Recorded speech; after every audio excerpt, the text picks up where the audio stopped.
From feathered and flying dinosaurs to the comet that killed a lot of them off. Here are 12 of the greatest unsolved dinosaur mysteries ever. 12. Which dino was the first?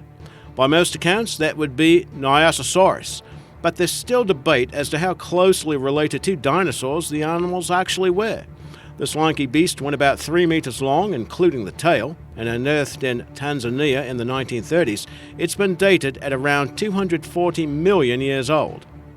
Like all known dinosaurs, it had a bony crest located along its upper arm, but while this creature is commonly accepted as the earliest known dinosaur, subsequent discoveries could change that status.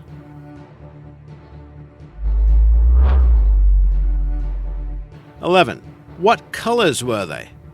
Green and brown are the colors most often associated with dinosaurs, so far as popular entertainment is concerned anyway. Now, for a long time, people modeled the color of dinos after that of modern-day reptiles.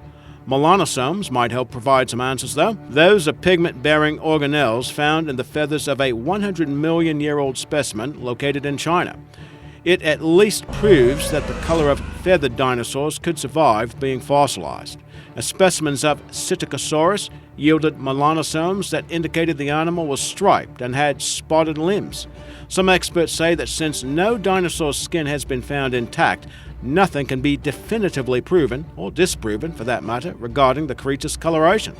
It's even been suggested that the dino's pigmentation could range from bright orange and red to pink with blue dots. Such color schemes could have served as a way for the animals to identify one another and to attract mates. What do you think? 10. Did they hunt like wolves? Thanks to their depiction in Jurassic Park, a lot of us think that dinosaurs must have formed like wolf packs to chase down and catch the prey. While that was an effective choice in terms of storytelling, there's actually no definitive proof whether theropods like T-Rex actually did join forces with other species in a coordinated strategy of taking down the prey.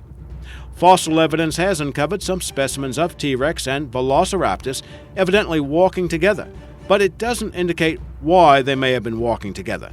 The only way to determine if dinos really did indulge in collaborative behavior would be to find a fossil specimen showing dinosaur tracks intercepting those of the victim, better yet with a skeleton attached to the scuffle. Regarding how soon this mystery might be solved, well, let's just say don't hold your breath. 9. What is with those tiny T-Rex arms? Now that's a question that has puzzled many of us. How and why did this massive beast have such tiny arms? Well, some explanations include those short arms being used to help the beast rise from a resting position. However, certain experts have claimed that the animal's forelimbs, which went about 3 feet long, might have actually served a far more lethal purpose. The arms had sharp, crescent-shaped talons at the end, which could have been used for mortally wounding its prey. Now, if you take into account the size of T-Rex's noggin, the short arm length was more beneficial for slashing and cutting. In fact, estimates indicate the animal could inflict 4 cuts about 1 meter long or more than 3 feet, and several centimeters deep within mere seconds. 8. All fluffed up. Now, warm and fuzzy might not be the term that first comes to mind regarding dinosaurs. After all, the very name translates to terrible lizard. But many of the creatures did sport a coat of feathers, and that includes a friend Tyrannosaurus rex, who's going to be getting a lot of face time here, it seems. But other species like Microraptor did as well, and their discovery suggests that many other dino lineages could have had feathers too. But it's difficult to identify which ones had the trait. And that's because it's still unknown if dino feathers occurred at a later stage of evolution over multiple times, or if it was a trait passed down by the last common forefather of all dinosaurs. 7. Dino BLING. Some of the best-known dinosaurs, like Stegosaurus or Triceratops, have distinctive and fearsome-looking spikes, horns, plates, and other physical accoutrements that paleontologists term bizarre structures. While those crests and adornments are amazing to look at, there's no clear-cut reason why the animals even possessed them. Early theories suggested the structures may have played a role in regulating temperature or for defense. Now these days, experts think the adornments might have served purposes that were more of a social nature. Horns and frill spikes may have allowed animals of a certain species to better identify one another, or it may have served a purpose of impressing and attracting mates. What do you think the point of those spikes and horns might have been?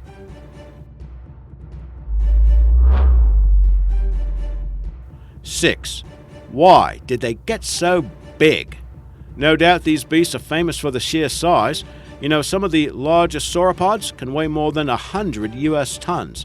That would be 91 metric tons, and measure more than 120 feet long, or 37 meters. But why did they attain those massive sizes? Well, a couple of theories include the animals being free to feast on as much vegetation as they liked. That was due to the higher temperatures of the prehistoric world producing an abundance of vegetation.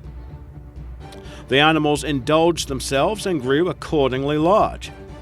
Another theory suggests the size was a type of self-defense adaptation that protected them from the enemies, which would include other dinos. Now, for all we know, the explanation could be in a combination of those theories or something completely different. What's your take? Tell us in the comments. 5. How fast could they run?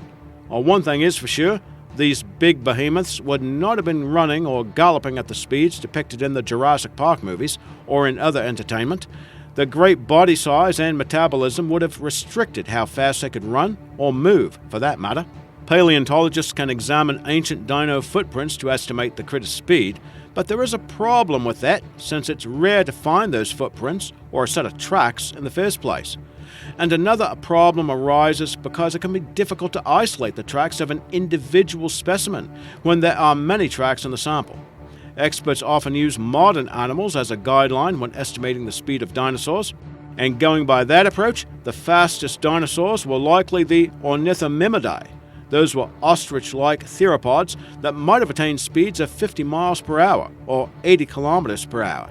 And if you're wondering about T-Rex, well, it could locomote at about 20 miles per hour or 32 kilometers per hour, although your mileage might vary.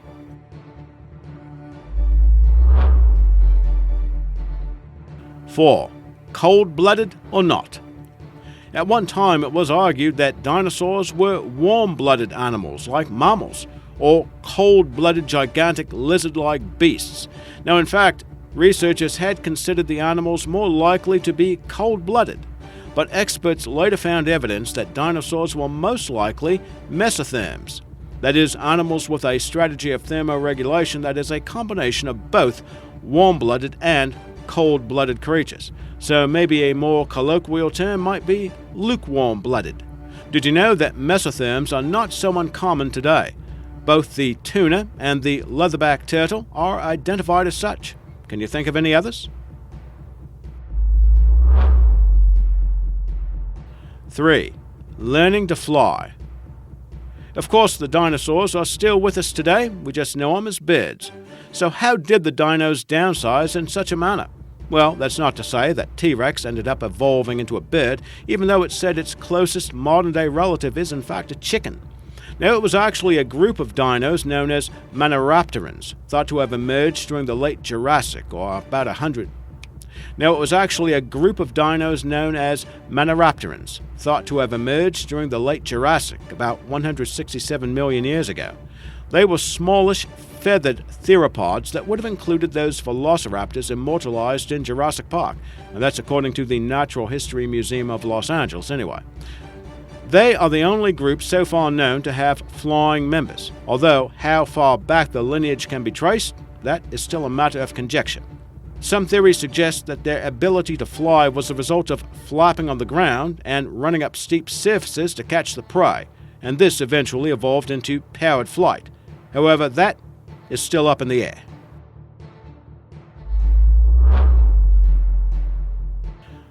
2. Which dino was the biggest? The dinos were noted, of course, for the great sizes they could attain, and a few segments back we spoke about just why they seemed to grow so big. So that begs the question, which dinosaur was the biggest? But given the quirks of evolution and the inconsistency of the fossil record, picking out a clear champion can be difficult. The four-footed titanosaurs tended to be the most massive of beasts. One of those long-necked sauropods, known as Argentinosaurus, has often been cited as the biggest dinosaur ever. At some 115 feet long, or 35 meters or more, it would have been about the size of a 10-story building with an estimated weight of 110 US tons or 100 metric tons. Other sources claim that title should go to Patagotitan. That was a huge sauropod estimated at more than 120 feet long, or 37 meters, and around 76 US tons, or 69 metric tons. Now, for sure, both creatures were among the largest animals to ever lumber across the Earth. And also for sure, these numbers have a lot of leeway, since the sizes are often estimated from partial skeletons, or even from single bones. And that means figures are constantly being revised as new fossils are unearthed. So given all that, it's likely that the, quote, biggest dino, end quote, has yet to be discovered.